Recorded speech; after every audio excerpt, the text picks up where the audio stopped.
Dietary changes appear to be shifting universally towards a diet dominated by higher intakes of calorie-dense foods, corn syrup and sugar, animal products, and oils, thanks to global agricultural policies that have built in a long-term focus on creating things like cheap corn.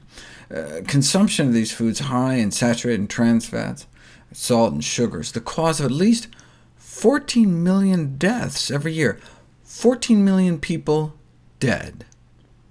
This is not a failure of individual willpower, says the Director General of the World Health Organization. This is a failure of political will to take on big business, which is a formidable opposition. Few governments prioritize health over big business. As we learned from experience with the tobacco industry, a powerful corporation can sell the public just about anything.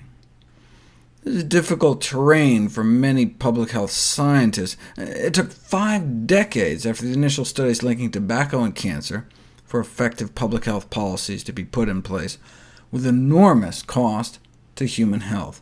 Must we wait another 5 decades to respond to the epidemics of dietary diseases? They do have money on their side. The chemical, tobacco, and food industries have the luxury to share similar tactics with the drug companies, because they have the resources to do so. By contrast, powerful and cheap health-promoting activities like eating a healthy diet are too cheap, can't be patented.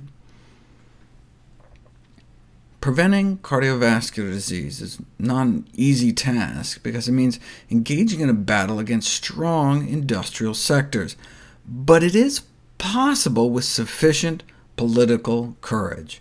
And it's been done before. There's a great example of action in public health nutrition that is succeeding: the move back to breastfeeding.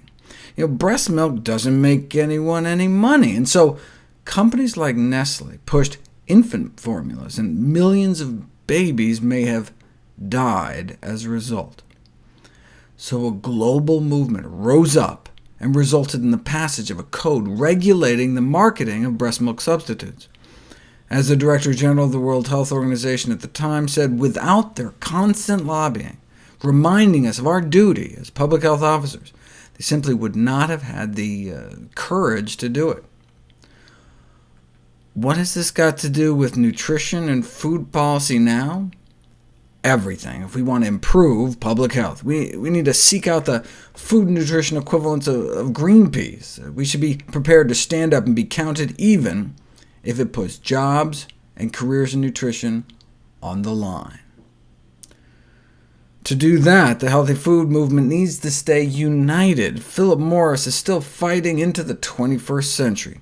Check out their latest campaign, dubbed Project Sunrise. They hope will lead to a dawn of a new day for the company, an explicit divide-and-conquer strategy against the tobacco control movement.